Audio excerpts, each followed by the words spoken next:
Mesdames et messieurs, bonjour et bienvenue à l'entretien de dimanche, c'est politique. Aujourd'hui, nous allons parler des droits des femmes. Nous allons revenir sur cette célébration de cette journée le 8 mars dernier, non pas pour ressasser encore les nombreuses redites sur la signification, la portée de cette journée, mais essayer d'analyser quelque peu la résonance sociologique et la réalité de ce combat des femmes pour gagner des droits politiques, sociaux, en tout cas à tous les niveaux. Et pour parler de ce sujet spécifique, nous recevons aujourd'hui Jacques Aguiadaro, sociologue. Bonjour.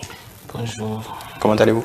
Je vais très bien et je pense que j'irai mieux à la fin de l'émission. À la fin de l'émission, espérons-le. Et comme à l'accoutumée, j'anime cette émission avec Angèle Toboula. Bonjour François-Xavier Noumon, mesdames et messieurs, bonjour. Un plaisir de vous retrouver dans l'entretien de Dimanche c'est politique qui reçoit ce 12 mars Dr Jacques Aguiadaro que je salue à mon tour. Bonjour à vous. Bonjour madame. Alors, je le disais, au-delà de la symbolique, au-delà de ce qui, du formel, comment percevez-vous la résonance que cette célébration a dans la collectivité, dans son ensemble, dans la communauté? Je pense qu'on évolue progressivement dans cette problématique. C'est vrai que depuis 1791, je pense, et les questions des droits des femmes se sont invitées dans l'espace public. Et aujourd'hui, on a fait du chemin et du point de vue prise en charge psychologique, sociale, sociologique, communautaire. Je pense qu'il faut reconnaître qu'on a fait un peu de glissement, on a fait des avancées du point de vue de la conscience collective parce qu'au début, c'était parti pour être une question de conscience politique. Donc c'était un débat politique et loin des femmes, loin des épouses, loin des filles. Et loin de nos mères, et c'est une question des élites. Donc, et vous allez voir que chaque femme l'écoute, l'observe, l'entend, et comme à la limite un moment un moment d'instrumentalisation, un moment de chosification, un moment de mise en valeur parfois orientée pour des enjeux politiques, pour des enjeux de prestige, voilà. Donc progressivement, on est venu à une autre manière d'aborder ça, une manière un peu très utilitariste. Donc à un moment donné, les femmes se sont retrouvées dans une position très opportuniste parce que le 8 mars est devenu alors un moment de recherche de prestige politique. Donc il faut aller surfer sur la question de la femme pour se faire une image. Il faut aller surfer parce qu'on a pris conscience, n'est-ce pas, de ce que constitue la masse critique des femmes en matière de pouvoir électoral. On a pris conscience de ce que c'est que la femme en matière de puissance de vote dans nos sociétés. Donc on est venu à cette étape-là où l'environnement politique en a fait vraiment son affaire et les femmes ont joué le jeu. Il y en a qui ont joué vraiment ce jeu-là et qui ont fait cet exercice-là. Et elles aussi se sont données à cette expérience. Elles ont fait féminine le 8 mars. Et après le 8 mars, chacun reprend son chemin. Et après, on est venu, je pense, à une autre phase, à une autre étape de portée de la problématique de la femme du point de vue du leadership féminin. Donc ça a été récupéré à un moment donné comme un moyen d'ascension politique. Donc vous allez voir émerger un peu des leaders. On parle aujourd'hui de femmes leaders. Femmes leaders, donc il y a beaucoup de concepts qui sont sortis. Et donc, d'une manière ou d'une autre, il faut être leader. Donc, c'est devenu un marché pour certains d'avoir une ascension. Si tu arrives à réunir 10, 50, 30 femmes, 100 femmes dans ton quartier et tu deviens le leader de cette femme-là, tu peux parler en leur nom. Donc, on est venu à ce qu'on peut appeler une certaine de conscience. Certains ont pris le mandat de parler au nom de la femme. Donc on les entendait très peu, ces femmes-là, en réalité, mais on entendait beaucoup d'autres et qui parlaient en leur nom, qui défendaient leur cause en griffe. Et avant de venir peut-être à une étape d'une certaine économie du 8 mars. Et quand je dis économie du 8 mars, c'est le business du sur lequel on va certainement revenir. Oui, le business du 8 mars. Donc, vous allez voir un peu une économie de marché qui s'est mise en place, un peu le secteur privé économique est rentré dedans. Donc, il y avait beaucoup de produits qui étaient sur le marché le 8 mars. Et peut-être l'une des dernières étapes qu'on a pu franchir un peu, c'est un peu cette étape où on est venu un peu sur les questions de classement. La question de classement, ça veut dire qu'on pouvait regarder une commune par rapport à une autre en lien avec l'enjeu, l'intérêt qui a été donné aux femmes dans leur politique publique, dans leur politique communautaire. Et même chose au niveau central, au niveau étatique. Donc chacun cherchait à savoir un peu quels sont les pays qui ont obtenu des rangs supérieurs en matière de prise en charge des questions de femmes. Donc, ce n'est pas forcément la femme elle-même qui fait le jeu, mais c'est en fait la lutte pour la femme, ce que ça devient dans les consciences politiques. Mais je pense qu'aujourd'hui, on a fini par comprendre quand même que la phase la plus importante aujourd'hui, c'est celle de l'articulation femmes et développement.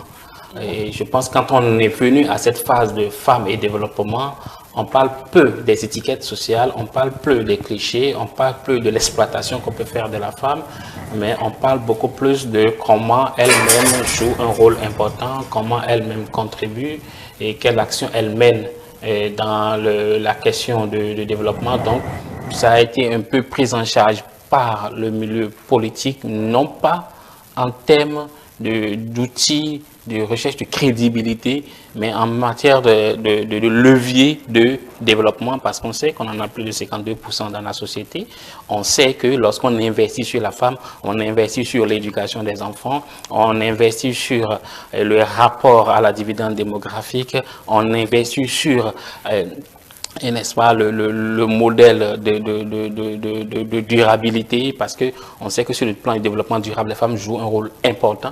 Donc quand on a pris conscience un peu de tout ça, on se rend aujourd'hui compte qu'on fait peu, n'est-ce pas, de la théâtralisation de la question du 8 mars que le bilan vraiment du rôle que les femmes jouent dans les questions de développement. Et je pense qu'on aurait dû commencer par là depuis.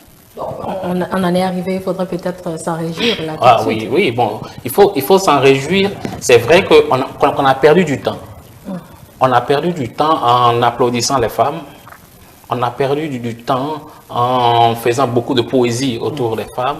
On a perdu du temps en faisant du cosmétique autour des femmes. On a perdu du temps en exploitant un peu la figure féminine pour d'autres raisons, pour d'autres intérêts, pour d'autres enjeux. On a perdu du temps en créant des théories de complot, parce que n'oubliez pas que certains, à un moment donné, ont pensé qu'on est dans une transposition d'un modèle politique occidental en Afrique. Certains sont arrivés même à faire comprendre qu'on est dans une société qui n'a pas d'intérêt pour la question féminine. On a effacé totalement l'image que nos sociétés traditionnelles avaient de la femme. On a effacé totalement le gain social, le gain communautaire qu'on avait dans le rôle de la femme, dans les structures sociales, dans les structures économiques de nos royaumes, de nos traditions. Donc on a perdu du temps en ayant capté des modèles. Et après aussi, on a perdu du temps en pensant qu'on peut avoir ce qu'on appelle un peu en sociologie des modèles voyageurs, c'est-à-dire qu'on crée un programme, et un programme sous-régional, un programme international, et on met tout le monde dedans, sans compter que la femme la femme qui vient de Kétou, la femme qui vient de Ouida, la femme qui vient de Banikwara a des conditions spécifiques, elle évolue dans des conditions spécifiques, elle a un parcours spécifique, tout et tout. Et après, on a perdu du temps en leur faisant croire que vous pouvez tous devenir tel modèle, vous pouvez tous faire le même chemin, oubliant que, bon voilà, on ne vient pas forcément des mêmes, on n'a pas les mêmes trajectoires sociales, tout et tout. Donc on a vraiment perdu du temps. Aujourd'hui, on commence par se rendre compte qu'il ne faut pas vendre des modèles, mais il faut construire un parcours. Aujourd'hui, on se rend compte qu'il ne faut pas créer une boîte féminine. Vous savez, quand on crée une association, on dit, bon, on va mettre quelqu'un chargé des affaires féminines et on met une femme sur ça. Ou bien, on va dire trésorier général adjoint, on met une femme derrière ça. Donc, on s'est rendu compte que tout ça, c'était de l'hypocrisie, mais en fait, en faisant cette hypocrisie sociale, on ne s'est pas rendu service. On ne s'est pas rendu service. Réglait, en fait, on croyait qu'on s'est rendu service vraiment en faisant ça. Donc, on a vraiment, vous savez, on a beau fait de dire qu'on a eu des figures féminines, des leaders féminins, tout et tout, mais après, on ne s'est jamais interrogé sur un peu le rapport que les femmes établissent avec ces figures qu'on a devant nous. On ne s'est jamais posé cette question. On s'est posé la question sur la finalité et pas sur le parcours. Donc, quand on vient reproduire un peu un modèle type et qu'on flash ça à la télé, à la radio, et on demande maintenant d'arrimer la vie à ça, après on voit un peu les controverses, les contradictions. Je pense que c'est pas regrettable qu'on on a tiré le son. On a tiré le son des forces et faiblesses et tout ça, mais aujourd'hui, je pense qu'en termes de résonance sociale, résonance sociologique, je pense qu'on est venu à un modèle de construction d'identité, c'est-à-dire d'identité. Je vous donne deux exemples. Quand on vous parle de l'Amazone, vous voyez un peu, on a l'impression qu'on a fait une rupture. On n'est pas allé chercher une figure américaine, une figure occidentale quelque part, qui va être la figure à travers laquelle on se retrouve. On est allé retrouver l'Amazone avec tout ce que ça a en termes de citoyenneté, en termes de bravoure, en termes d'amour, en termes de combat, en termes de... Donc, tous ces repères sociaux qu'on croyait trouver dans les ouvrages élaborés et écrits par d'autres personnes, on s'est rendu compte que dans notre histoire orale, on avait des repères sur ça. Donc, le seul fait de dire que nous sommes tous des Amazones et nous sommes tous capables des Amazones et de se rendre compte que l'Amazone dont on parle, ce n'est pas une figure inexistante, elle a existé. Ça veut dire qu'en fait, cette femme pour laquelle on se bat depuis, on l'avait hier, on l'a oubliée, on est allé chercher une autre femme. Et on s'est rendu compte qu'on s'est trompé. Et on revient sur cette femme Amazone d'hier. Donc, ça veut dire que on crée un peu un état d'esprit où les gens se disent que ça nous ressemble. Ce discours nous ressemble parce qu'on nous parle de nous. Parce que n'oubliez pas que la difficulté qu'ont eu les féministes, qu'ont eu les occasions non gouvernementales, c'est le fait de ne pas arriver à donner des noms, des identités dans lesquelles les gens se retrouvent. Donc, quand on vous apporte des données livrex, des tests juridiques, tout et tout, des éléments, après, il reste maintenant à créer une intimité sociale entre vous et la figure à laquelle on vous invite. Mais aujourd'hui, quand on leur parle d'Amazone, c'est-à-dire et l'homme se retrouve dedans, et la femme se retrouve dedans, et on se rend compte qu'en fait, on s'est perdu de chemin parce qu'en fait, on aurait tous pu être des Amazones. D'accord. Voilà pour ce parcours sociologique que vous venez de rappeler, mais si on doit le transposer au chapitre politique des décisions prises par les gouvernants, peut-on dire aujourd'hui, Dr Jacques Aguiadaro, que la situation de la femme au Bénin est totalement rose avec peut-être toutes les dispositions déjà prises dont on a connaissance? Je pense qu'on peut faire l'évaluation sur les paliers, parce qu'on est vraiment dans ce qu'on peut appeler un registre de changement social. Et quand on est dans un registre de changement social, je pense qu'il faut compter sur 15 ans pour voir de façon très perceptible un petit peu les résultats. Et je pense qu'on est vraiment dans un modèle très structurel. Et vous savez, quand les modèles sont structurels, on ne voit pas vite les effets, les impacts. Mais on voit les changements, on voit des modifications de mode de vie, de parcours, de choix. On voit les dynamiques qui se construisent. Et un beau jour, on se réveille, on voit les résultats du jour. Donc, ça prend vraiment du temps. Alors, donc, on peut faire l'appréciation sur ça. Premier élément qu'on peut dire aujourd'hui, du point de vue en tout cas, du format de l'action publique par rapport à la femme. Le format a totalement changé. Parce que hier, il faut dire qu'on a eu un format d'assistentialisme au profit de la femme. C'est le sexe faible et il faut l'aider. Et quand vous le dites, vous créez un problème d'estime de soi systématiquement et vous ne créez pas les chances de la résilience parce qu'elle voit effectivement qu'elle est sexe faible. Et quand elle va à l'école, elle est convaincue qu'elle a droit à une assistance, elle a droit à des faveurs et que des uns et des autres, et que ces faveurs doivent pouvoir l'aider à avoir un parcours facile par rapport au parcours des hommes. Justement parce qu'on lui a dit que tu es une... Aujourd'hui, c'est pas le cas. Tout simplement, pourquoi je dis que l'approche a changé? Parce qu'on se dit que si elle a des difficultés à évoluer dans son parcours scolaire, ce n'est pas parce que forcément elle a une intelligence faible. C'est parce que le système scolaire, qu'est-ce qu'il est fait, la met en difficulté. Donc, quand on a commencé par dire un premier élément, on règle la question de la gratuité. Ça veut dire que on a voulu très vite faire comprendre aux parents que l'intérêt qu'une fille aille à l'école est un intérêt, il y a un intérêt pour la nation. Quand deux, on a parlé de la durabilité, donc il faut aller à l'école, mais rester à l'école jusqu'au bout. On a créé les mécanismes qui vont avec. Ça veut dire quoi? Qu'on n'attend pas la femme sortie des écoles ou décrocher pour faire l'aide, mais on va toucher déjà la jeune fille, en tout cas la petite fille dès son enfance pour commencer à faire ce travail-là dans ses premiers pas dans l'espace-là. Deuxième élément, quand on s'est rendu compte que dans son parcours, elle doit faire face à ce qu'on peut appeler les questions de stigmatisation, les questions de clichés. Vous savez, il y a beaucoup de filles, juste pour des questions d'hygiène menstruelle, n'arrivent pas à aller loin. Donc, quand on a compris qu'il faut travailler sur le discours sur l'hygiène menstruelle au niveau scolaire, on a répondu à des choses de façon structurante qui les permettent d'être à l'aise et de ne pas être obligés d'être absents à l'école ou de se sentir humiliés à l'école parce qu'elles se sont retrouvées dans une situation de menstruée. Quand on a compris que l'enseignant, au lieu d'être l'éducateur, a une attention autre que éducative sur la petite fille, on a compris très vite qu'il faut visser. Il faut augmenter le niveau de la punition, le niveau de contrôle. Moi, je me rappelle qu'à un moment donné, certains directeurs d'établissement devaient un petit peu leur poste au rôle qu'ils jouent à préserver les filles de toutes les formes de violence ou de toutes les formes d'harcèlement sexuel. Donc, quand on a voulu jouer ce rôle-là, ça veut dire qu'on a attaqué le problème depuis le bas. On n'est pas resté à dire c'est pas bon.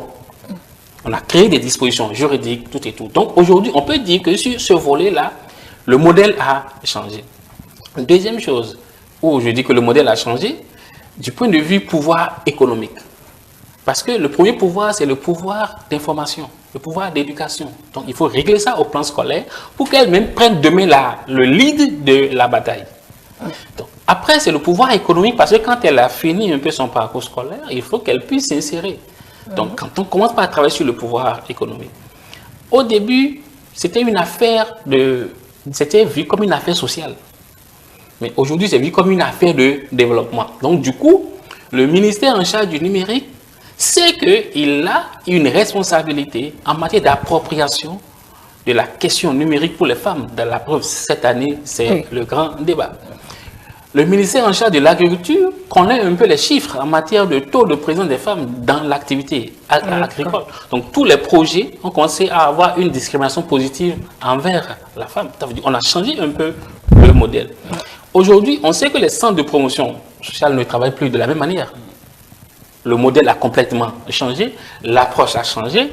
Donc, on a commencé par travailler un peu sur tout ce qui est filets sociaux et qui, d'une manière ou d'une autre, accorde un petit peu les chances de rehausser l'autonomisation de la femme, le pouvoir économique de la femme, parce qu'on sait que quand elle aura un pouvoir économique établi, au-delà de son épanouissement, elle aurait travaillé à augmenter un petit peu le PIB, parce qu'elle serait un grand contributeur à l'économie.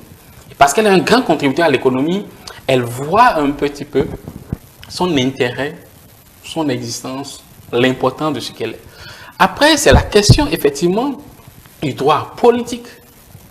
Donc, parce que si elle a le pouvoir de l'information, le pouvoir économique, et qu'elle n'est pas dans la sphère de décision politique, le problème se posera toujours. N'oubliez pas, Karl Marx, à un moment donné, s'est rendu compte que pour réussir les changements politiques, qu'il faut qu'il ait les femmes derrière.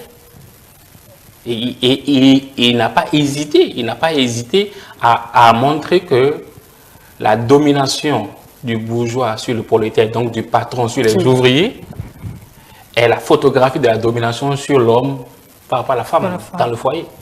Il a fait le parallèle rapidement, pensant que Si on veut changer le registre politique, il faut changer les rapports pour l'intérêt des foyers. Donc, le fait d'avoir retravaillé le code de la famille, d'avoir retravaillé l'arsenal juridique du point de vue du parcours politique, on peut l'appeler discrimination positive.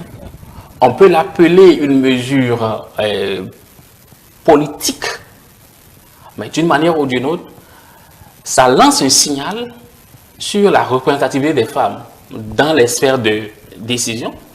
Mais au même moment aussi, ça donne un message au niveau des femmes pour dire les goulots d'étranglement sont en train d'être levés, c'est possible. Parce que vous ne pouvez pas imaginer combien de femmes changent de trajectoire. Parce qu'elles se sont rendues compte que ce n'est pas possible, ça ne passera pas. Mais aujourd'hui, elles pensent que ça peut passer. Et parce qu'elles pensent que ça peut passer, parce qu'on a créé un environnement de test qui va en leur faveur. Donc, au niveau du droit politique, au niveau du dispositif politique, je pense qu'un travail est en train d'être fait. Et c'est comme ça qu'il faut lire. Et enfin, du point de vue de ce qu'on peut appeler le droit moral, parce que la question psychosociale, parce que quand on a tout fait et que on ne te retourne pas ta dignité, quand on a tout fait et qu'on ne te retourne pas, on ne te met pas dans une posture où tu te sens égal à l'autre. Parce que c'est d'abord une question de conscience. On n'a pas réussi le problème. Donc vous allez vous rendre compte qu'aujourd'hui, les instruments, bon, dernièrement, il y a eu ce nouveau instrument du PAG-PSOK. Oui, le PSOK. Vous voyez un peu le paradigme. Le paradigme, ce n'est pas de dire je t'aide, je t'appuie. Le paradigme, c'est de dire je te tiens la main et ensemble, on fait le chemin. Ça veut dire quoi? Qu'elle n'est plus l'objet de l'assistance, elle est l'actrice de l'assistance. Et quand vous faites de la femme l'acteur du combat, non pas seulement pour elle, mais pour le développement, elle prend conscience vraiment de qui elle peut être dans la société. Mais il reste plusieurs autres chapitres, par exemple le chapitre politique, ça demeure toujours une certaine facilitation, un certain don qui amène peut-être le sexe masculin à estimer que le sexe féminin demeure toujours faible, à force de tout lui donner. Oui, vous savez, vous parlez un peu sous le registre de l'appropriation ou sous le registre de en tout cas de la réaction des hommes face à tout ce qui est en train d'être apporté aujourd'hui par rapport à la femme. C'est normal qu'il y ait une étape de crise d'adhésion. C'est normal. Parce que, vous savez, dans tout processus de transformation, d'innovation sociale, on est sur le terrain des sociales, comme il peut y en avoir une innovation technologique. Et sur le terrain des innovations sociales qu'on est en train d'observer autour de la femme, il y aura toujours les trois catégories qui existent. Des gens qui vont vite comprendre, des gens qui vont hésiter, mais des gens qui vont combattre. Ces trois catégories d'acteurs existent toujours. Mais le plus important, c'est la machine, comment la machine se comporte vis-à-vis de ces trois catégories d'acteurs. Il ne s'agit pas de remettre en cause les discours des hommes qui pensent que, bon voilà, on a fait de trop, on fait des facilités. Non. C'est un ressenti, mais qui en fait n'a de sens que, en fait, l'enjeu réel, c'est comment les femmes qui sont passées par ces filets traduisent un petit peu ce qu'elles ont obtenu. Ça veut dire quoi? Si les femmes qui sont actuellement à l'Assemblée nationale et qui sont passées au bénéfice des changements intervenus au niveau des tests, l'image qu'elles vont donner de leur parcours politique sera utilisée pour apprécier. Donc vous allez voir que ceux qui avaient vu ça comme de la facilité chercheront ou bien vont avoir une attention particulière sur ces femmes-là.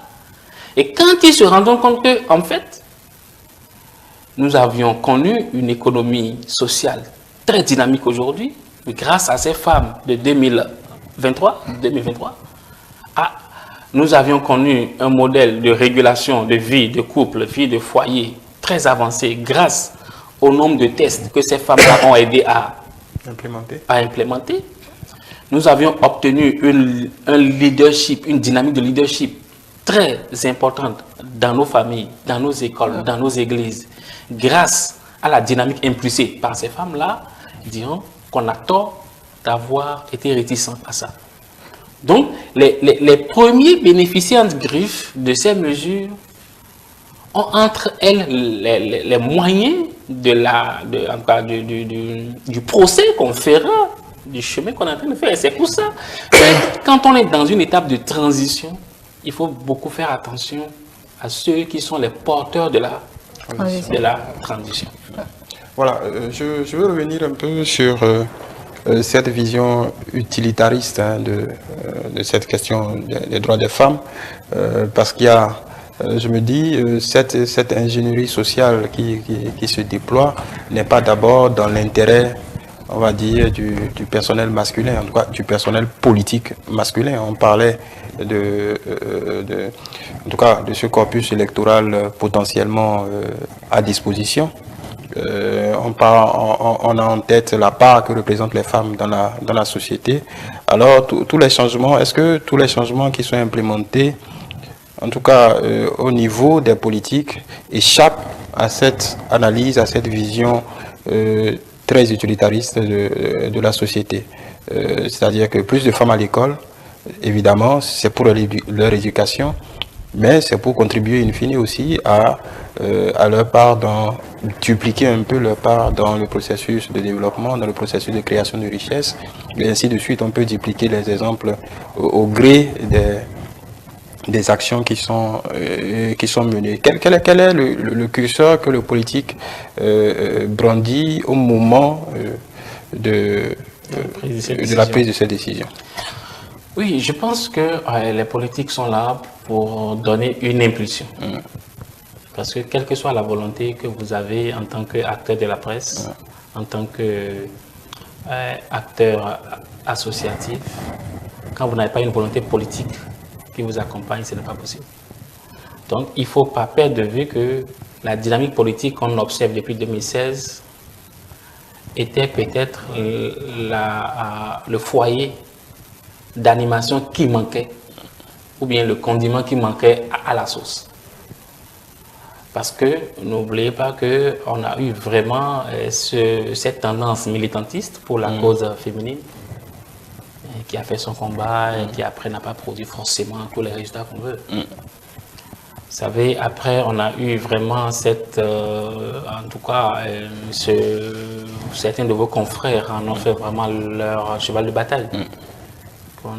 Où on démultipliait sur les plateaux les émissions pour parler vraiment des violences aux femmes, des barrières à l'émancipation de la femme, à l'épanouissement, à l'autonomisation de la femme. Les scientifiques ont beaucoup travaillé sur ça, il y a eu beaucoup de recherches scientifiques sur ça, c'est à démontrer, à illustrer, mais ça n'a peut-être pas donné tout ce que ça devait donner. Les partenaires techniques et financiers, en bien ou en mal, de façon opportuniste ou pas, ont mis des milliards. Oui, des milliards. Dedans, des milliards dedans. Certains ont pu se construire des villas derrière, certains ont pu se construire des maisons derrière. Ça a créé beaucoup d'opportunités. D'opportunités derrière, c'est tant mieux. Et après, on a eu cette approche parfois peu sincère de certains leaders communautaires. Parce que touché par un projet de développement, le chef du village devait venir dire devant tout le monde qu'il faut que nous envoyions à l'école alors que lui-même ses enfants sont à la maison. Le maire devait venir dire tout le monde et il faut éviter de porter atteinte à la dignité féminine, mais il est le premier à crier sur sa fille, à crier sur son épouse à la maison. Vous savez, il y a eu cette période où on disait, bon voilà, il faut aller se plaindre à la police, à la gendarmerie. Bon, je n'ai pas de preuves matérielles. Mais chacun sait que décider d'aller se plaindre contre son enseignant, contre son directeur, contre le chef de quartier, à la police, à la radio, ce n'était pas évident. Hein. Vous n'êtes pas sûr d'avoir gain de cause. Donc c'est pour dire qu'il y a tout ça qui constitue un peu l'actualité de la lutte féminine. Mais une fois que vous avez la volonté politique très affichée, automatiquement, ça vient donner un coup de pouce à toute la dynamique qui est en cours et ça vient réduire les velléités de ceux qui jouaient le rôle en tout cas, de ceux qui entretenaient les tendances lourdes derrière. Quand vous avez le chef de l'État lui-même qui en fait un débat, qui lui-même en parle officiellement, qui lui-même, dans son choix politique, prend une femme comme Colister, quand lui-même crée l'Institut national de la femme et avec un ancrage à la présidence, quand lui-même, donc il ne commence pas à donner la tonalité. Donc du coup, tous ceux qui sont dans l'appareillage se disent faites attention. Est-ce que vous voyez un peu ce que je dis? Donc c'est normal que tous ces combats, à un moment donné, aient souffert de la volonté politique. Parce que la volonté politique, c'est d'abord le choix, tout et tout, mais après, c'est les moyens. Aujourd'hui, quand on dit que dans chaque commune, qu'on aura un point focal sur les questions liées à la femme, c'est des moyens. Aujourd'hui, quand la plupart des partenaires techniques et financiers mettent 100 milliards, 80 milliards, tout et tout, autour des programmes, c'est pour montrer un petit peu que, puisque la politique allait dans ce sens, ils doivent tous aller dans ce sens. Dans ce sens. Moi, j'ai vu dans ce pays des ministres remettre en cause, non pas des financements pour la femme, mais la manière dont le financement est conduit. Parce qu'on peut emmener 100 milliards dans un pays et distraire ça. Mais quand vous avez une vision politique, vous avez des instruments politiques, vous avez une articulation de comment on veut faire la bataille, vous êtes obligé de vous ajuster. Aujourd'hui, vous êtes un commissaire de police et quand une jeune fille vient se plaindre, vous êtes obligé de prendre ça au sérieux. Parce que vous savez que c'est plus au sérieux jusqu'à un niveau donné. Donc ça, c'est le premier élément. Maintenant, pour revenir sur votre question sur un petit peu l'effet, l'impact que ça peut avoir lorsqu'on agit sur une femme, vous savez, la plupart des femmes en griffe, analphabètes du point de vue de l'instruction scolaire, la plupart de ces femmes ont du mal à faire face aux questions de santé de leurs enfants.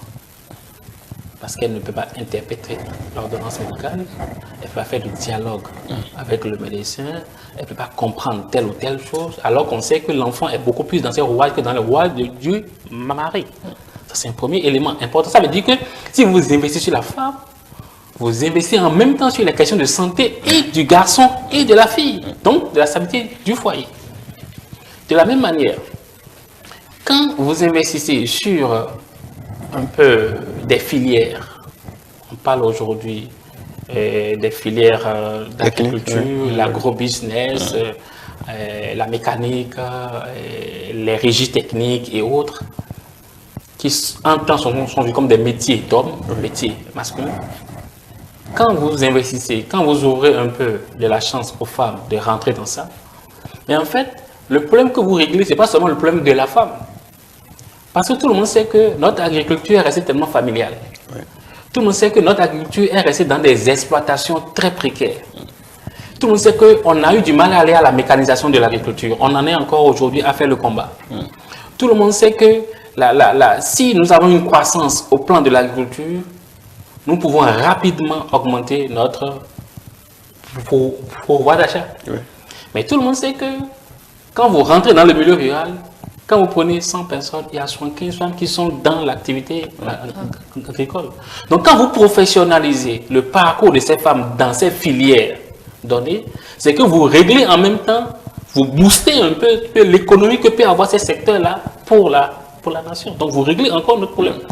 Autre chose, vous savez, bon, c'est vrai que c'est un peu sensible comme problématique, mais il faut l'aborder comme tel.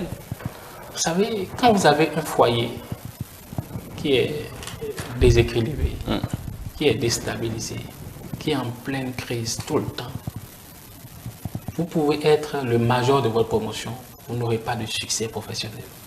Vous savez, dans nos administrations, dans nos services, beaucoup de personnes sont en compte performance, mais en fait, le réel problème de leur compte performance, c'est la stabilité conjugale. C'est la vie dans le ménage. Parce que l'épouse n'a pas eu la chance d'entrer dans le questionnement un peu de la vie professionnelle parce que vous l'avez laissé en arrière-plan et vous avez pensé que son rôle c'est la cuisine. Donc du coup, elle ne comprend que les questions de cuisine. Mais si chacun de nous, on pouvait venir à la maison et discuter, tout le monde sait connaît le pouvoir de la femme en matière de conseil, en matière de discernement, en matière d'orientation. Et tout le monde sait qu'on ne peut jamais faire face aux défis, aux enjeux de la vie seule. Et quand on dit qu'on a un foyer, c'est parce qu'on sait qu'à 2, à 3, à 4, on peut faire face aux problèmes. Mais vous venez à la maison avec vos problèmes, mais vous ne pouvez pas discuter de ça parce que c'est tellement techniciste que vous ne pouvez pas mettre votre femme dans la discussion. Et vous avez même l'impression qu'elle ne va rien comprendre de ça. Mais aujourd'hui, elle vous demande qu'elle peut comprendre ce qui se passe parce qu'elle est devenue actrice du développement.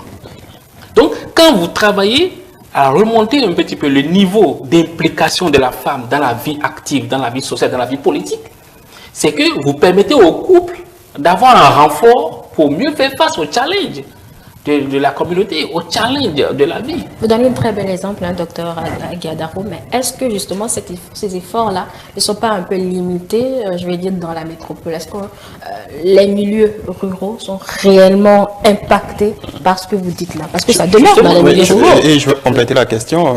Oui, c'est vrai qu'il y a une forte prépondérance à retrouver des femmes dans ces, on va dire, dans l'agriculture familiale, parce qu'une bonne partie de notre agriculture est encore familiale, mais le contraste, c'est que très peu, peut-être 12% à 13%, de ces femmes-là sont en possession de leur terre. C'est-à-dire qu'il y a beaucoup de femmes qui y travaillent, mais très peu ont des possessions de terre. Donc il y a le droit foncier, la question foncière. La question foncière. Donc est-ce que voilà, professionnaliser la filière, d'accord, mais est-ce que ce n'est pas déjà réglé ce problème de l'accès au foncier, le premier pan à abattre pour avoir in fine une vraie efficacité dans cette politique globale de professionnalisation du secteur. Oui, je suis complètement d'accord. C'est pour ça qu'il dit qu'on a perdu du temps. On a perdu du temps à ne pas prendre les bons bouts. On n'a pas pris les bouts structurants. Aujourd'hui, vous vous rendez compte que le droit foncier a suffisamment évolué. Aujourd'hui, les questions d'accès à l'héritage par les femmes a suffisamment été traitées. Bon, dans l'application, ça reste. Oui, c'est pour ça qu'il dit qu'on a vraiment du temps pour avoir les effets. C'est pour ça qu'il dit qu'il faut d'abord apprécier le chemin qui est fait sur la base des approches, des instruments, des dispositifs. Et après, maintenant que les dispositifs produisent des résultats, des effets, et après, on a les impacts. Donc, c'est ça le problème. Donc, c'est pour ça qu'il dit qu'on a pris du temps. Je suis d'accord avec vous que si on n'évolue pas dans un registre qui permet de lever les boulots d'étranglement, on n'obtiendra pas le résultat. Mais le fait aujourd'hui que, vous savez, l'État protège aujourd'hui la femme mère, même quand vous êtes dans une situation de monoparentalité, vous êtes protégé. Oui. Mais quand on ne vous protège pas, en fait, c'est qu'on vous livre à la société, on vous livre à la communauté.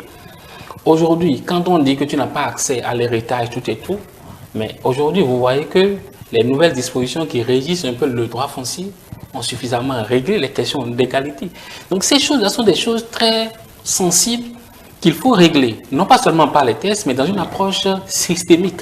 Il faut toucher à tous les bouts, à toutes les interfaces possibles. Vous savez, j'ai vu dans le programme, dans les approches d'intervention du gouvernement, notamment au niveau de quelques centres, les CPS là, j'ai vu un centre de promotion sociale qui a développé, je crois, dans la zone d'Alada et autres, un programme où les chefs de couvent sont impliqués dans une approche de renforcement de l'accès à l'éducation des filles.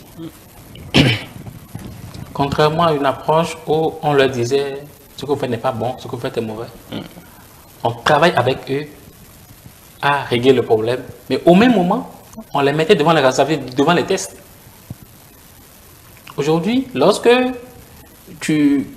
on ne négocie pas le fait de ne pas respecter les tests, mais tu te retrouves rapidement à la police. Le fait d'avoir créé des instruments juridiques qui ont une capacité de frapper fort, on a beau se plaindre. Mais aujourd'hui, tout le monde sait que si tu constitues une sorte d'obstacle à une situation de la femme, tu peux te retrouver à la criette rapidement. Parce que la peur du gendarme est le début, effectivement, de la sagesse, qu'on le veuille ou non. Donc, il ne faut pas perdre ça de vue. Maintenant, pour la question que posait tout à l'heure votre collègue, je peux comprendre un peu ce qu'elle dit, parce que c'est mis un peu dans la ville. Mais vous aurez compris aujourd'hui que les nouvelles actions sont orientées vers le milieu rural. On a très peu aujourd'hui d'actions politiques du gouvernement fermées dans la ville. Vous avez aujourd'hui dans chaque département, dans chaque communauté, dans chaque milieu rural, des projets qui sont très orientés. Quand vous voyez un petit peu le programme H, qui à un moment donné part d'une lecture plurielle et de la situation des catégories sociales dans le pays, on sait dans chaque commune le nombre de femmes qu'on a, les plus pauvres, le niveau de vulnérabilité. Et maintenant, l'action est orientée vers ces catégories. On n'a pas créé une caisse commune pour dire aux femmes, venez. Quand on fait une caisse commune pour dire, venez, généralement, c'est les plus bouillonnantes qui s'en sortent. Qui s'en sortent. Oui. Ou généralement, les plus parrainés qui s'en sortent. Oui. Mais quand on a une base de données qui dit de façon très scientifique les catégories et les individus à toucher par tel filet.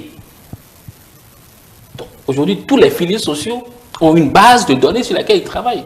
Donc, du coup, vous pouvez être à Gogounou, vous n'êtes pas obligé qu'un député vienne défendre votre cas.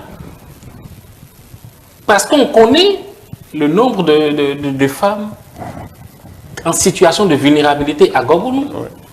Donc, ces mesures, c'est vrai que ça règle des questions d'équité, mais aussi ça règle des questions d'efficacité de la dépense publique.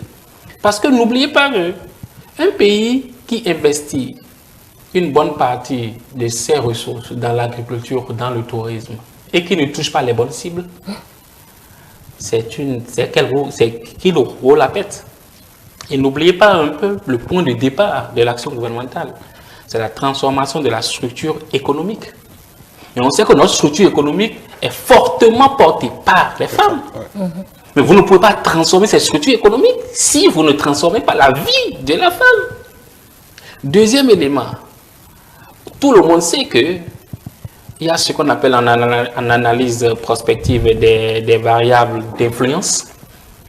C'est-à-dire quoi, il y a certaines catégories, certains acteurs, quand vous agissez sur eux, l'influence que ces variables ont sur les autres est très élevée. Donc, il y a ce qu'on appelle les variables relais, les variables d'influence. Donc, tout le monde sait que c'est bien d'investir sur tout le monde, mais après, il faut voir un peu quelle catégorie a la capacité d'avoir un effet rapide sur les autres catégories sociales. Mais si vos ressources sont à 75% allées vers les hommes, vous allez avoir demain une descendance qui n'a rien compris. Parce que, effectivement, vit un peu dans le travail.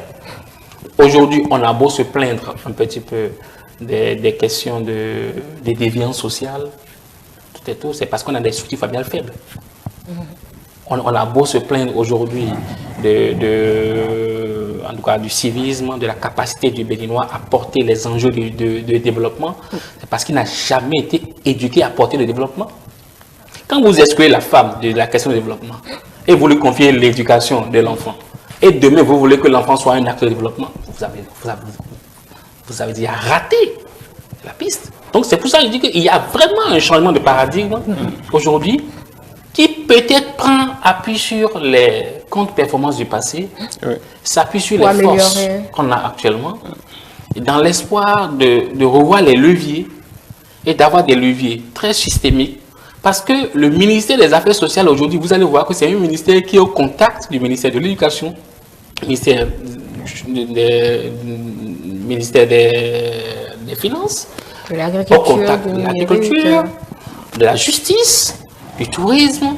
Ça veut dire que la question de la femme ne doit pas être une question rangée quelque part, mais il faut mettre... Il y a une action concertée. Une action concertée. Et c'est ce dialogue intersectoriel. Moi, je suis tellement content quand je vois un peu sur les questions de tourisme, de restauration, je vois les ministères, ces autres ministères dans la dynamique. Je suis content quand je vois la ministre des Affaires sociales dans une action du ministre de l'Éducation, du ministre du numérique.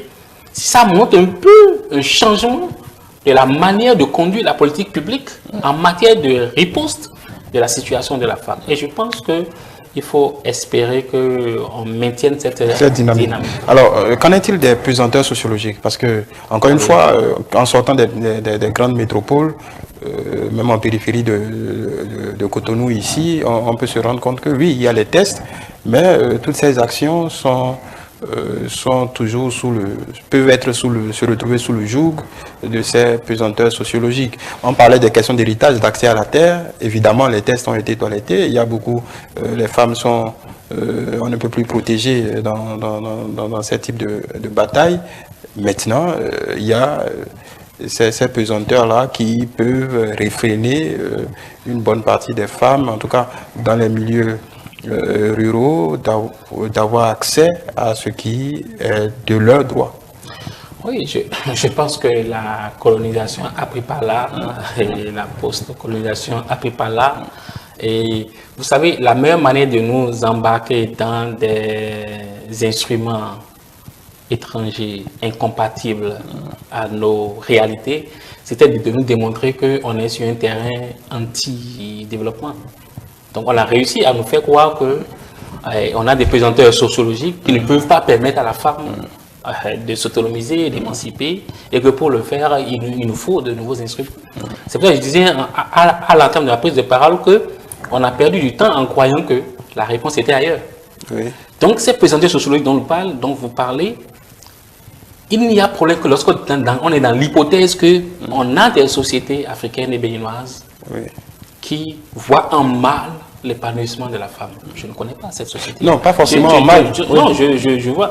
Qui a des dispositifs, des repères, des références, des systèmes de perception, des constructions sociales, même des mentalités, d'organisation des modes d'organisation familiale incompatibles.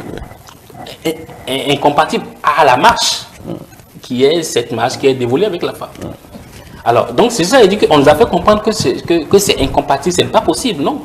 Mais ce qu'on ne nous a pas dit, c'est que ces dispositifs, ces instruments, ces registres, ces réalités répondaient à un temps. Oui. Et que ces mêmes sociétés ont connu des mutations internes. Donc sont capables de faire le chemin. Mais la manière dont vous les embarquez dans le chemin peut vous faire croire qu'elles sont hostiles. Est-ce que vous voyez ce que je dis? C'est la manière qui rend hostile. Vous savez, quand vous envoyez une association de lutte contre les violences faites aux femmes, ou une association d'autonomisation des femmes, qui a un budget et qui arrive à capter une ressource quelque part et qui descend dans ce village et qui crée comment dirais-je, un comité local pour la promotion des femmes. Et celui qui a emmené le projet ne se réfère même pas au test juridique, ne se réfère même pas au centre de promotion sociale qui est dans la communauté, n'a aucun contact avec la mairie, n'a aucun contact avec le ministère des Affaires sociales. Et c'est le cousin, c'est lui qui est le coordinateur du projet. On appelle le chef du village, on lui donne quelque chose, tout et tout le monde se tait, on mène une action. Et quand on rentre dans l'action, on rentre dans l'action avec des approches très accidentelles, très provocatrices. Et du coup, on fait comprendre en même temps aux deux qu'il y a une résistance. Mais en fait, on a provoqué la résistance. On a créé la résistance par la manière dont on est rentré dans la lutte. Mais de la même manière, aujourd'hui, ces choses-là marchent. Est-ce que vous voyez? Parce que tout simplement, on a mis de la rigueur dedans. Tout simplement, on a structuré l'intervention. Vous n'avez pas réglé la question foncière juridique et vous emmenez des milliards pour dire qu'on veut régler la question de l'autonomisation des femmes. Vous n'avez pas réglé les questions d'accès à un certain nombre de facteurs de production, les marchés, la santé, tout et tout. Et vous avez dit que vous voulez. Donc, ça veut dire quoi? Le fait que les gens ont eu des approches isolées dans le temps a fragilisé un peu l'action qui a été menée. Et la seule manière de s'en sortir, c'est de dire qu'ils sont résistants, ils ont des pesanteurs sociologiques. C'est dans cette même société qu'on a eu des non-conquis, ou bien? C'est dans cette même société qu'on a eu des Amazones. C'est dans cette même société-là qu'on a eu des femmes qui ont joué les grands rôles en matière de gestion du pouvoir. Vous savez, il y a des sociétés où, quand vous prenez un peu l'économie agricole, c'est la femme qui fait l'essentiel. Oui. C'est l'homme qui va sur le marché. C'est-à-dire, c'est l'homme qui traite avec les gens. Mais c'est la femme qui gère les dépenses au sein de la famille. Ça veut dire qu'il y a une organisation autour de ça. Quand vous comprenez cette organisation et que vous voulez la faire bouger, il faut voir un peu comment vous la faites bouger. Donc c'est pour vous dire quoi, que les mutations sociales, les changements sociaux, les transformations de mœurs ont toujours existé dans nos sociétés, indépendamment de l'action publique. D'accord. Mais c'est la manière dont l'action publique vient dans la communauté qui fait qu'on a des difficultés. Aujourd'hui, communautaire.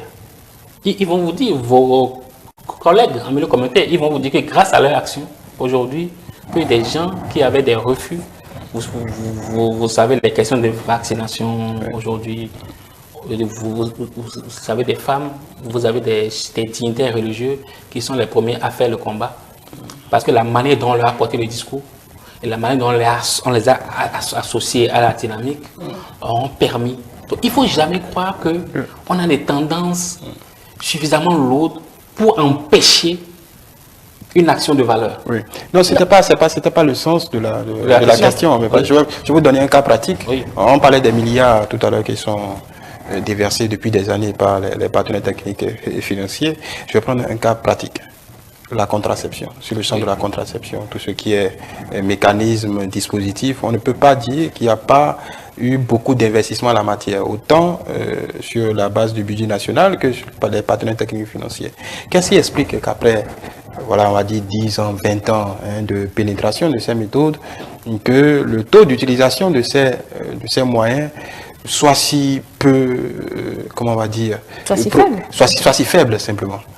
Si ce n'est, ce que je vais dire, peut-être qu'on le dit pompeusement, un pesanteur sociologique, qu'est-ce que c'est la base de ces résistances-là? Est-ce que c'est un échec d'application?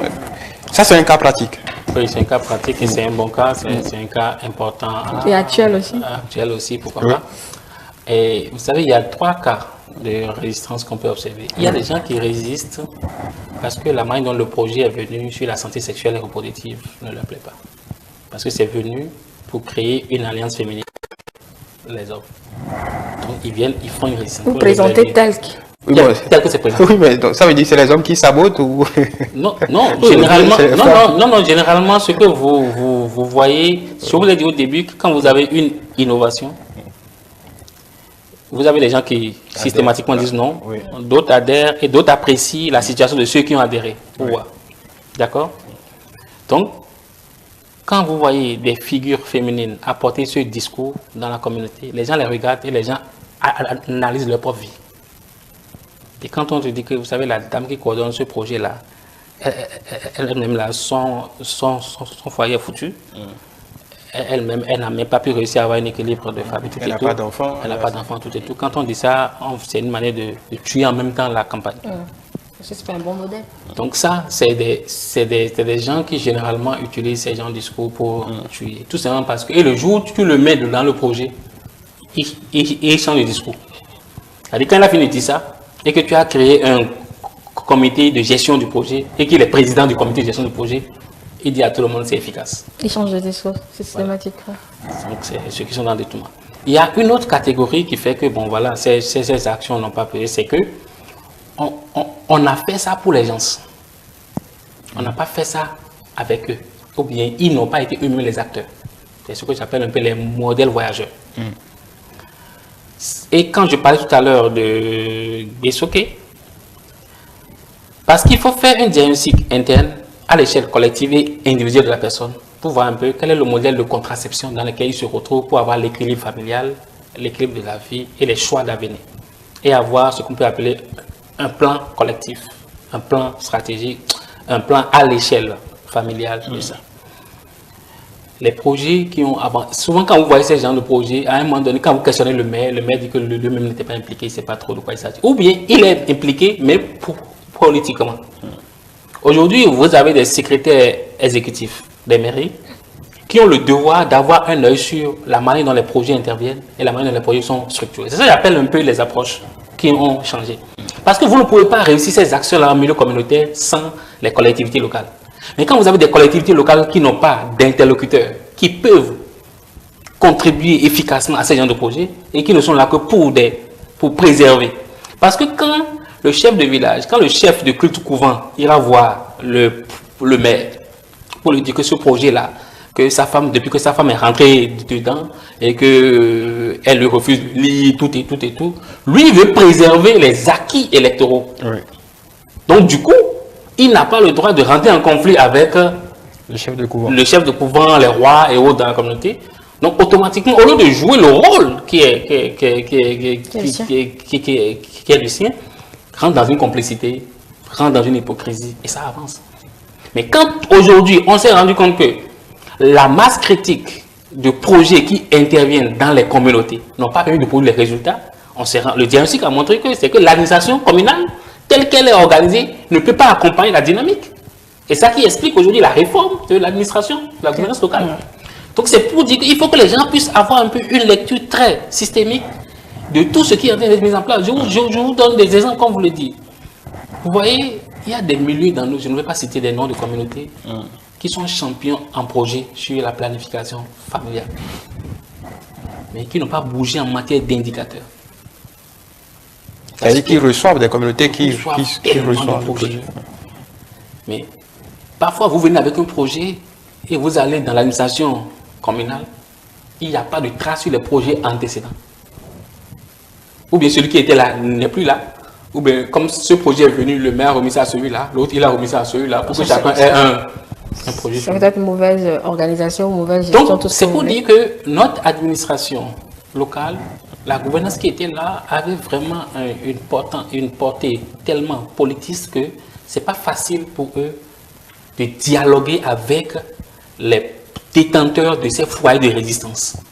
Parce que celui que vous appelez porteur du foyer de résistance, il a aussi un leadership communautaire très important à vendre à des échéances données.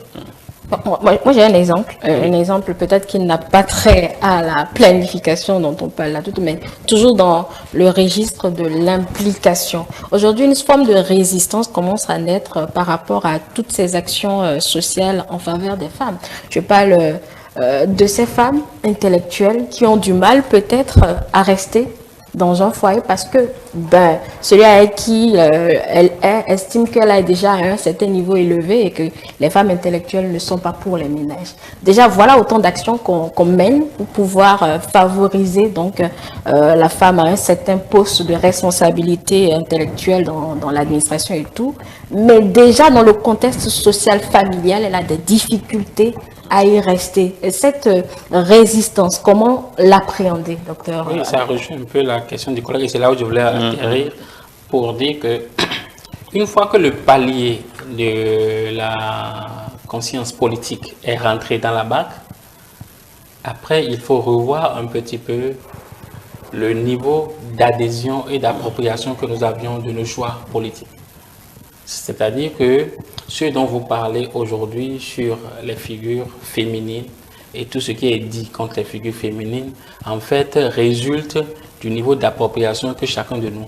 Généralement, ce sont les intellectuels. On a très tôt de faire croire aux gens que c'est au village qu'il y a les présenteurs contre l'autonomisation des femmes. Ce sont les intellectuels. Et donc, en fait, c'est pour dire que ce niveau est un niveau qui viendra, mais pas aussi automatiquement. Parce que c'est un changement de valeur, c'est un changement, c'est une modification des structures sociales, des mentalités. Et les élèves qui sont actuellement à l'école font le parcours scolaire avec un autre modèle. D'accord, justement, ça me... Il y a un temps pour ça. Oui, la France ne s'est pas retrouvée là. C'est une question de génération. Oui. Donc il faut se demander, les générations actuelles, il faut travailler à ce que... Ne croyez pas que la lutte que nous menons, que nous serons témoins des résultats. Non, de toute façon, même en France, les questions de violence faites aux femmes, les féminicides, c'est une question préoccupante. Sur quoi je voulais mettre le doigt, c'est que on dépense beaucoup d'énergie, ce qui est légitime, beaucoup de programmes pour l'autonomisation des femmes, les droits des femmes, ainsi de suite, l'éducation, mais dans le même temps, pour faire accord avec la question qu'Angèle vient de poser, en réalité, est-ce que une action n'est pas menée spécifiquement auprès des hommes? Parce que, en fait, la question spécifique est, est-ce qu'on, pour ne pas me répéter, est-ce qu'on ne doit pas éduquer aussi les hommes dans le même temps à cette nouvelle dynamique? Parce que le changement de mentalité... Je n'ai pas été suffisamment précis sur ça. En fait, c'est ce que je disais quand je parlais de l'approche d'intervention des gens.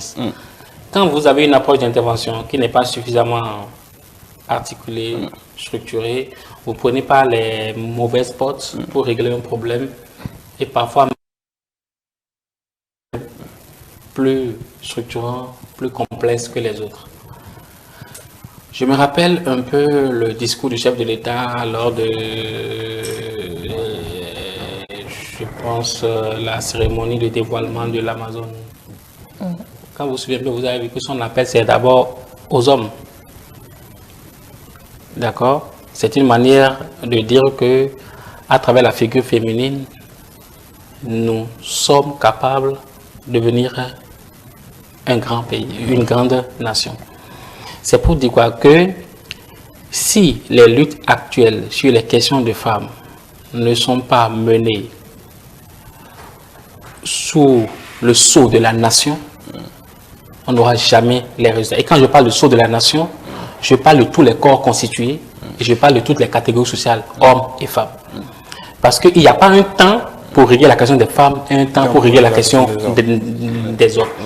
Toutes les recherches sociologiques ont montré que quand un débat sur la contraception, un débat sur l'imitation de la naissance intervient dans un foyer et contourne l'homme dans la discussion, c'est voir l'échec. Soit vous allez voir les femmes faire un peu le jeu de façon clandestine et après ça aboutit à un problème. Soit vous allez voir commencer et ne plus avoir les moyens pour continuer. Soit vous allez voir des cas de divorce, tout et tout. Parce qu'effectivement, la conscience masculine n'a pas été travaillée autour de la question. Ça veut dire quoi? Que l'approche, c'est une approche très centrée sur la femme et non centrée sur la communauté. Parce que lorsque l'homme est convaincu que la stabilité du foyer, l'économie du foyer peut porter un coup si et sa femme et lui arrivaient à vaincre toutes les formes d'hostilité, qui va lutter contre ce qui fait le bonheur d'ensemble? D'accord, mais donc c'est la manière dont les choses sont conduites et aussi le temps qui est donné. C'est pourquoi il faut savoir cibler les forces de résistance et avoir une approche ciblée sur cela. Parce que le discours qu'on mène chez la femme n'est pas le même discours qu'on mènera vers l'homme, n'est pas le même discours qu'on mènera vers le religieux, le catholique, le chrétien catholique, le musulman, le tradithérapeute ou le guérisseur, tout et tout. Donc, il faut pouvoir aujourd'hui rendre très scientifique. C'est pour ça que je donne parfois que les résultats scientifiques, tant qu'ils ne constitueront pas des outils d'aide à la décision politique, on se retrouvera en difficulté. Ça ne sert à rien que des scientifiques travaillent et que les politiques érigent des choix de développement qui ne s'inspirent pas des recherches scientifiques. Et ça ne sert à rien que des scientifiques travaillent, oubliant qu'il y a une orientation politique. Je pense qu'on est venu, je l'ai dit une fois sur votre plateau, qu'on est venu à une étape donnée où toutes les forces de production, de connaissance, de savoir doivent s'aligner pour gérer la transition devant laquelle on est. Parce que la transition devant laquelle on est, c'est une transition profonde. Oui. Il touche les mœurs, il touche les valeurs, et toute chose qui touche les mœurs et les valeurs, difficilement prenable. D'accord, mais il y a la question de l'école, parce que avant de parler de foyer, bon, ça c'est des jeunes hommes, des jeunes femmes, l'école. Et là, peut-être que c'est une orientation politique, on parle de la décision politique, et effectivement, pour être pratique, quel est le discours qu'on tient à l'école aux jeunes filles, aux jeunes garçons, pour que en tout cas, cette transition, cette transformation soit entendable dans les mêmes termes pour les deux. Parce qu'il y a beaucoup de sujets qui sont déjà traités sur les bancs. D'accord avec vous. Voilà. En fait, et là, c'est une vraie préoccupation. C'est un problème profond. C'est une question d'idéal humain. Oui. Quel est l'idéal humain que nous poursuivons pour la nation et comment c'est décliné dans les programmes scolaires? Oui. Si cet idéal humain, c'est une femme, homme, qui se bat pour la nation, il faut que les programmes scolaires répètent ça comme ça. Aujourd'hui, ce n'est pas suffisamment. C'est pour ça qu'on parle beaucoup aujourd'hui de relecture des programmes.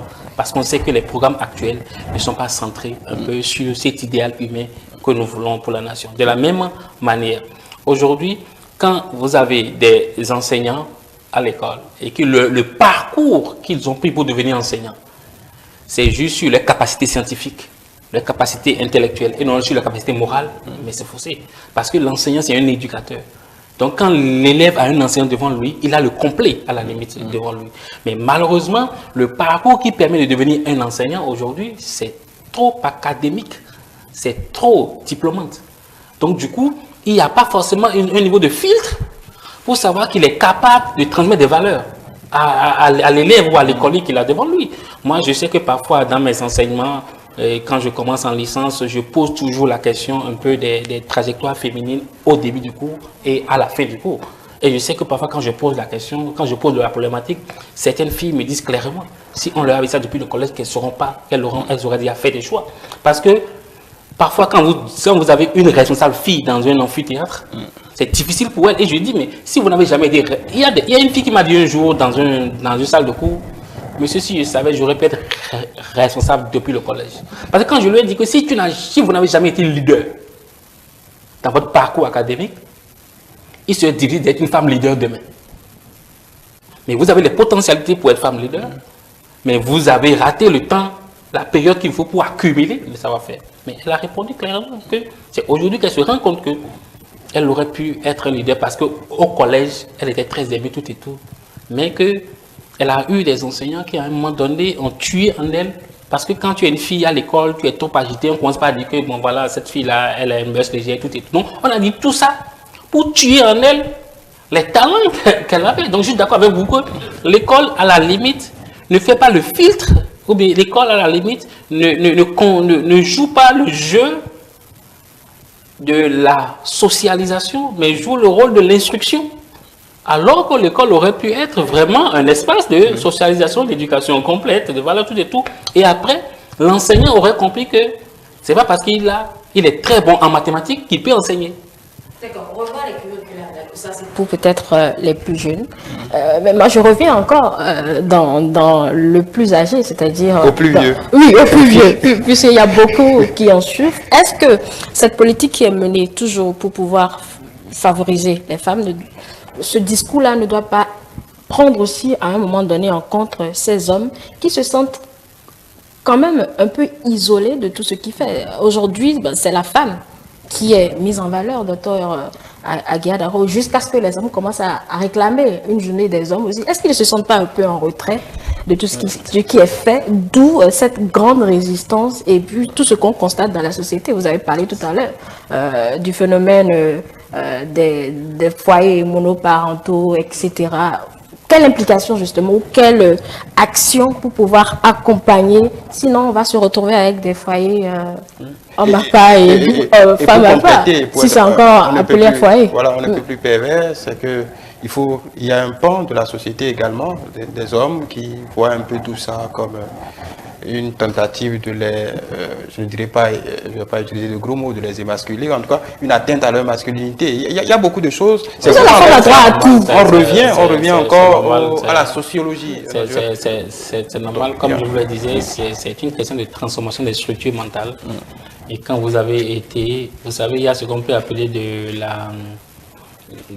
la sursocialisation ou de la sous-socialisation. Donc vous savez, quand une valeur quand vous avez été matraqué dans un modèle, dans un registre, dans un format, et quand vous grandissez et qu'après on vous oppose une nouvelle manière de voir les choses, c'est souvent compliqué. C'est pour ça que je dis que il ne faut pas s'étonner de ça, c'est un modèle type qui existera toujours dans le temps, mais ça dépend de comment on répond à ça. Et répondre à ça, c'est de trouver encore une fois d'autres mécanismes, d'autres méthodes, d'autres projets structurants qui permettent de mettre l'accent non pas sur la femme, mais sur le couple, sur le ménage, sur la nation. Parce qu'il faut que nous ayons les regards tournés vers la nation et après sur les sexes biologiques. Il faut que nous ayons un regard tourné vers la famille et après le regard tourné sur les sexes biologiques. Il faut que nous ayons un regard tourné vers la communauté avant d'avoir un regard tourné vers les sexes biologiques. Mais tant qu'on commence par le sens contraire, c'est-à-dire on pense à la femme avant de penser à la communauté, c'est autre chose. C'est pour ça que je disais en l'entame toujours dans ma discussion que le fait d'avoir changé le paradigme et de comprendre un petit peu que le travail qui se fait ne se fait pas pour la femme, mais se fait pour augmenter ses capacités à accompagner le développement. Ce discours met tout le monde à l'aise. Mais le discours qui dit qu'on veut t'aider, on veut t'assister, on veut t'accompagner, peut créer une discussion. Vous savez que moi j'ai accompagné, appuyé certains projets et il y a certaines années où on accompagne les filles, d'accord. J'ai vu accompagner des filles pour les questions d'accès à la scolarisation, tout et tout. Et vous voyez des familles, des ménages dans lesquels il y a des garçons, la fille est bénéficiaire du projet et le garçon non. Vous voyez un peu. Donc du coup, elle a l'accès à des avantages que son frère n'a pas, que son grand frère n'a pas. Donc, au lieu que ce projet renforce ses liens avec ses frères, ça a créé des distances entre ses frères et lui. Ouais, un peu. Elle a la capacité d'avoir accès à l'information, à des crédits, à des soutiens financiers, tout et tout. Ses grands frères, non. Elle a accès à un certain nombre de débats publics sur les questions de droits de femmes, tout et tout. Ses grands frères, non. Et quand elle vient à la maison avec ce qu'elle a appris, et quand elle veut déployer ça dans le cercle familial, elle retrouve la résistance de ses frères. C'est la même chose au niveau supérieur. Quand vous travaillez sur la femme et quand elle revient au service, elle veut déployer ça, le collègue qui est à côté, qui n'a pas été touché, qui n'a pas été impacté par la dynamique, lui oppose ce qu'il est. Donc, et c'est justement parce que, et quand je faisais un peu des recommandations dans le cadre, je dis, il ne faut pas travailler seulement sur les filles, mais il faut travailler sur le ménage et travailler en sorte que l'effet du ménage se déploie sur les filles. Pour que le garçon comprenne pourquoi on fait ça à sa soeur et qu'il comprenne qu'on ne fait pas sa soeur contre lui. Justement parce que la situation qu'on a au plan national fait que une équité était importante vis-à-vis de sa soeur. Parce qu'on parle beaucoup d'égalité, on parle très peu de la notion d'équité.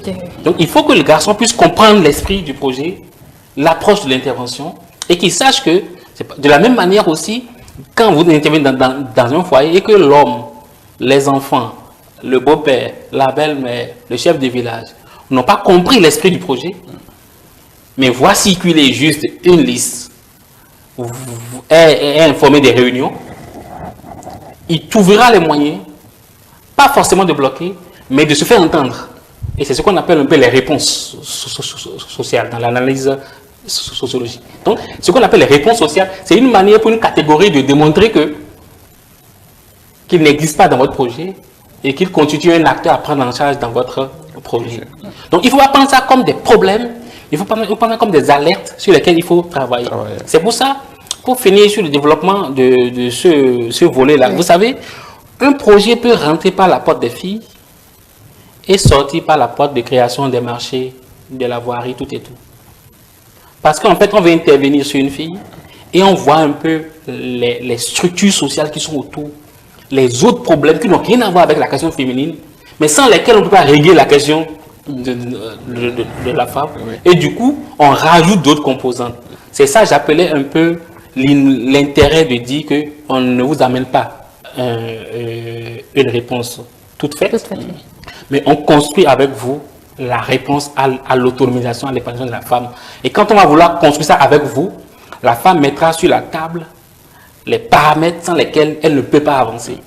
Et le projet essaiera de définir avec elle les paramètres. C'est pour ça que moi j'ai été beaucoup sensible à cette innovation de la stratégie politique gouvernementale en disant qu'il ne s'agit pas seulement d'appuyer les femmes, mais il s'agit de construire avec elles le chemin à faire. Voilà. Je reviens à l'école avant qu'on aborde le dernier point de cet entretien.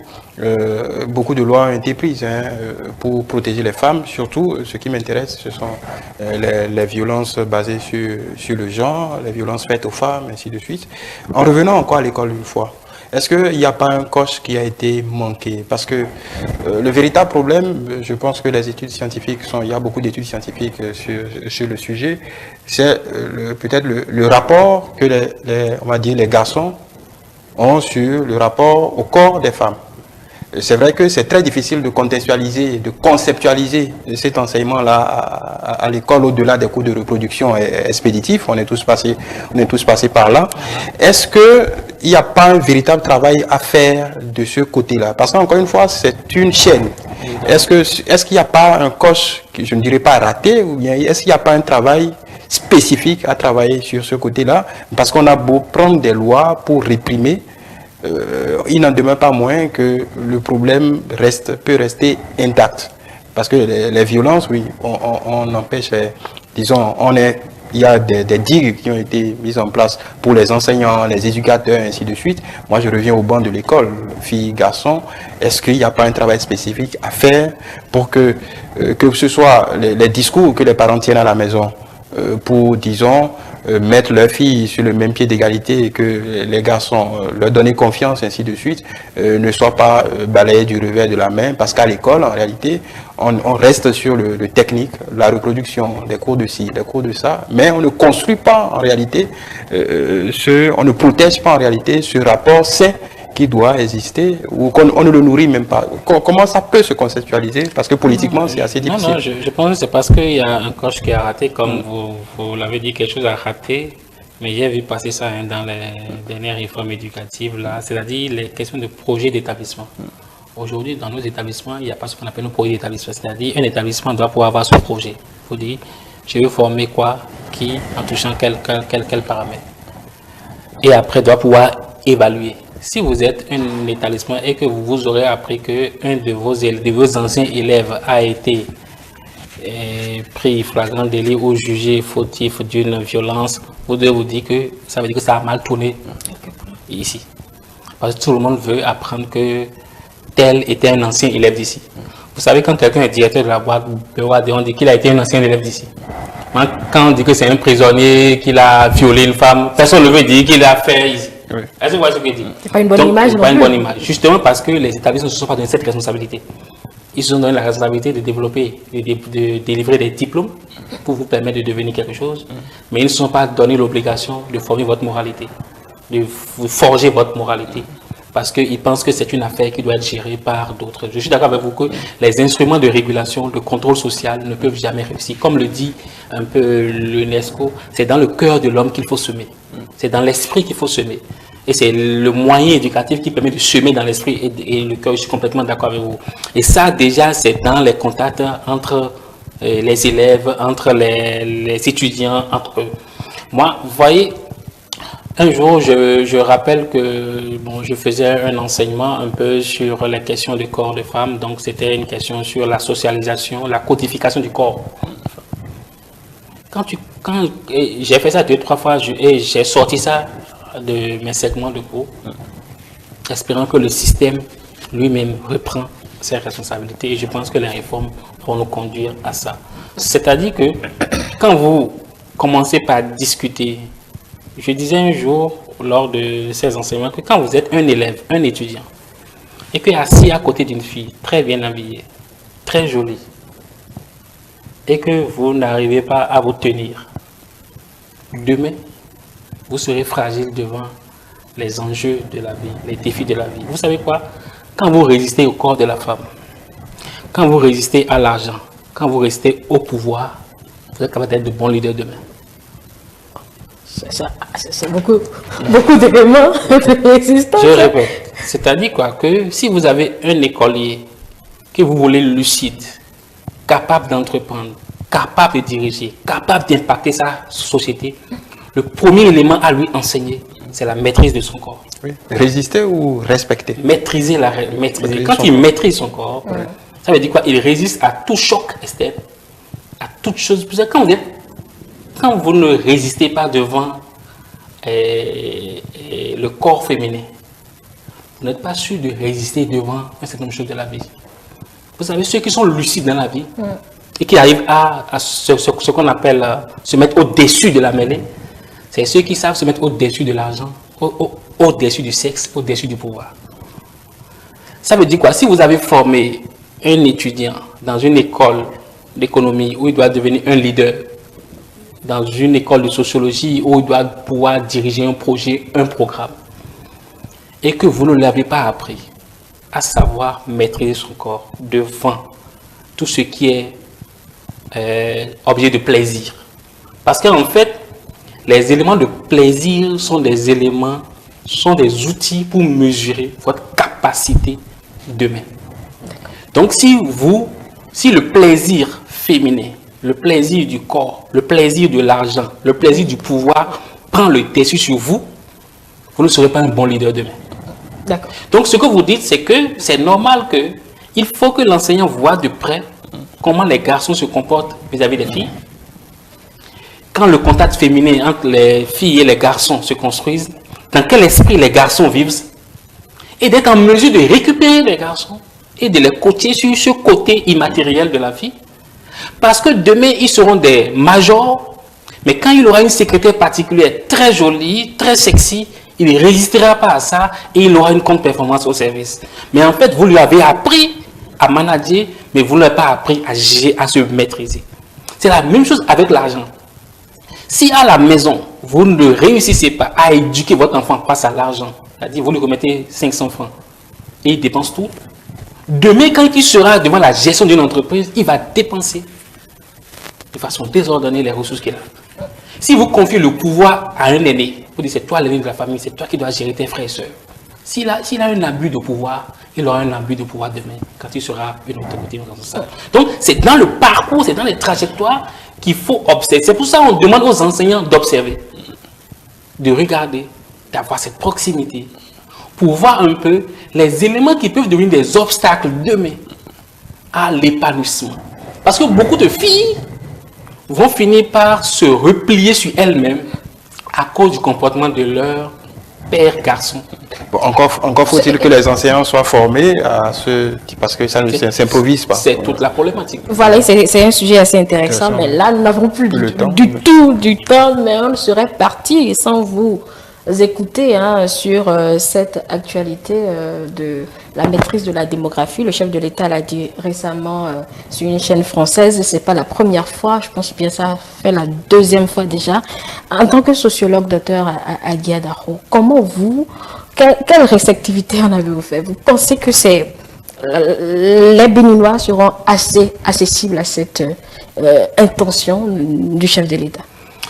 D'office, je vous dirais que les Béninois ne seront pas réceptifs, mais je vous dirais qu'il faut travailler à ce qu'ils comprennent et qu'ils soient réceptifs à ça. C'est-à-dire que c'est un paradigme nouveau par rapport à un paradigme qui a toujours existé et avec lequel nous savons que l'enfant est la richesse. Donc plus vous avez d'enfants, plus vous avez de richesse. C'est un peu ça le discours sociologique. Après, on sait que dans certaines communautés, la valeur que vous avez, c'est par rapport à la taille de votre ménage. Dans nos sociétés, vous savez que quand vous avez 2, 3, 4 femmes, une femme n'a pas d'enfant, c'est une problématique. Donc ça veut dire qu'il y a beaucoup de goulots d'étranglement qui existent. Mais par contre, il faut travailler à ce que les gens comprennent l'intérêt de la... Vous savez, la maîtrise de la démographie, c'est la maîtrise de la démographie de l'emploi. Ça veut dire quoi? Si vous n'avez pas une maîtrise des rythmes de naissance, vous n'avez pas une maîtrise des entrées et des sorties dans le secteur de l'emploi.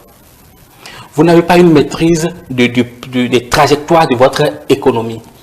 Et vous n'avez pas une maîtrise des trajectoires, des engagements que vous prenez.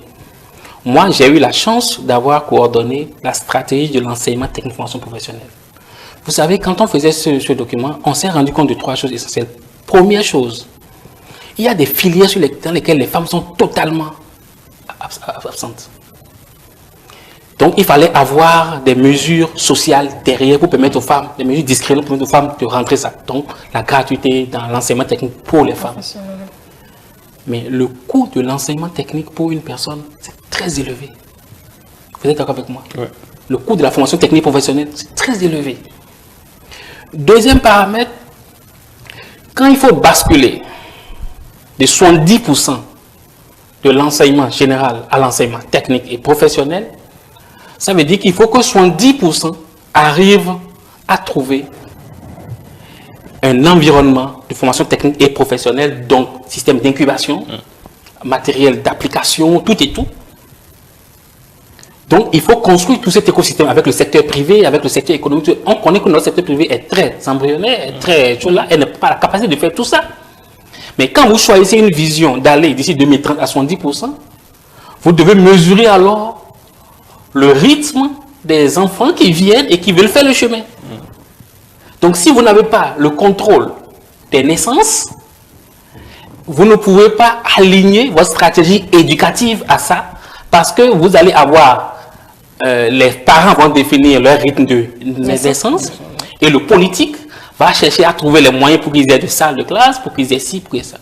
De la même manière, quand vous vous battez pour avoir une santé, un système sanitaire bien respectueux des normes il faut être capable de maîtriser les naissances que reçoivent nos maternités.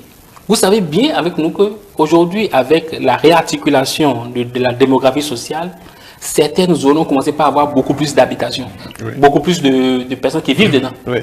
Est-ce que vous êtes d'accord avec moi? Ceux qui vivent dedans, vous ne connaissez pas leur plan en termes de naissance, de stratégie de naissance. Donc si nous sommes 20 à construire à Calavi, à Togba, et on vient tous à Togba, l'année prochaine, tu as un enfant, l'autre a un enfant, l'autre a un enfant. Donc 20, nous sommes tous un enfant. 2 ans après, on a tous un enfant. Mais on n'a pas encore réglé la question du tableau, en tout cas du plateau technique et du plateau sanitaire. Mais nous, on a déjà doublé par 4 le nombre d'enfants qui viendra voir la même sage-femme, le même gynécologue. Mais nous allons tous nous plaindre pour dire quand on est venu, la sage-femme n'était pas prête pour accueillir mon enfant. On dira surtout que ce n'est pas notre problème, que c'est le problème de la gouvernance. Justement, c'est pour ça que le gouverneur est obligé de dire, de négocier une complicité pour dire, si vous voulez que je vous réserve un accès très respectueux aux services de santé, d'éducation, d'emploi, les économies que nous avons actuellement, il faut qu'on les aligne par rapport à un rythme de naissance. De la même manière, si je me retrouve à 10-15 et je dis que si notre économie avance, on va augmenter les salaires. D'accord? Et que l'économie n'a pas encore suffisamment avancé, et que derrière les charges augmentent pour les familles, les plaintes vont s'élever. Et vous n'avez pas le droit de vous taire en tant que politique sur les plaintes des familles. Donc c'est une alliance, c'est un contrat social. Donc quand on dit réguler les naissances, c'est une manière de dire qu'on a besoin de négocier un contrat de parcours. Parce que moi, j'ai le devoir de vous créer des services publics dignes de ce qu'il faut, des standards internationaux. Mais vous, quelle est votre part de responsabilité? C'est de faire en sorte que ce qui existe évolue au rythme du travail que vous lui demandez. Donc, il ne faut pas prendre ça sur un point de vue en tout cas, je ne pense pas que ce soit un discours sur la durée, mais que ce soit un discours de transformation de structure politique, sociale dans un pays là. Mais avec notre contexte sociologique actuel, docteur Aguilar Darroch, ça sera hyper complexe. Parce que beaucoup vont percevoir cela comme je vous le dis, une volonté de... Ne mettez pas les choses sur le compte d'un contexte sociologique. Vous avez parlé d'idées reçues tout à l'heure. Ce sont ces idées reçues qui... Et j'ai ajouté pour dire qu'il faut travailler à ce que les gens rentrent dans la logique. Parce que il n'y a pas de société qui refuse la mutation. Mais il n'y a que les sociétés qui rejettent la manière dont une mutation lui est apportée. Et il faut avoir il faut confier aux professionnels. C'est pour ça que je continue de dire que l'environnement scientifique, sociologue, anthropologue, psychologue, assistant social, tous ces secteurs sociaux, aujourd'hui, sont plus que jamais convoqués face à des choix politiques. Parce qu'on est en train de bâtir une nouvelle nation, un nouveau parcours, un nouveau rythme, un nouveau registre. Mais si on ne travaille pas sur les leviers de la réceptivité, ça va être difficile. Voilà.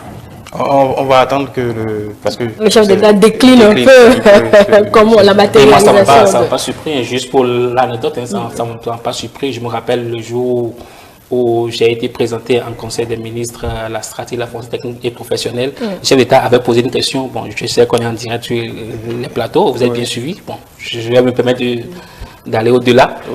Et il avait posé une question pour dire ça fait combien. Donc, on a essayé d'évaluer le coût et il demandait le jour là, ça fait combien en termes de rythme de naissance. On avait les statistiques de l'État. On a sorti les statistiques et il a vu en même temps que cette stratégie éducative va coûter cher à l'éducation.